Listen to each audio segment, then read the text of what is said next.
In this video, I will show you how to put Version Media Hub into Modem Mode. But before we get started with the video, please don't forget to check out the links in the description for bonuses and resources we share with our viewers.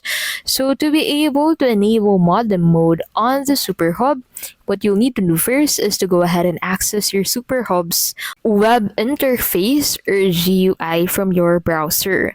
Unless you have changed your LAN's IP subnet that is normally at http://192.168.0.1, log in with the hub's password, which is printed on the bottom of the unit. After you have entered the password, the main hub menu should appear.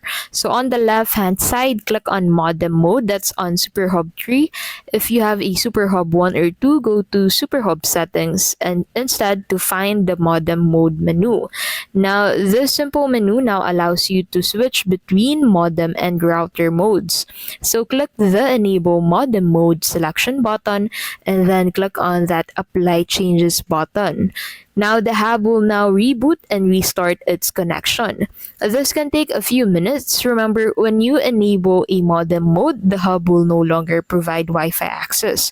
So you will need to use a wired connection until your wireless router or other device is connected. After the Super Hub has rebooted, connect your router to Ethernet RJ45 port 1 on the Super Hub, and ports 2 to 4 will no longer function. And that's basically how you can put Version Media Hub into Modem Mode. If this video was helpful, please don't forget to give this video a like, subscribe to the channel, hit that notification bell to keep updated with our videos, and don't forget to check out the links in the description for bonuses and resources we share with our viewers.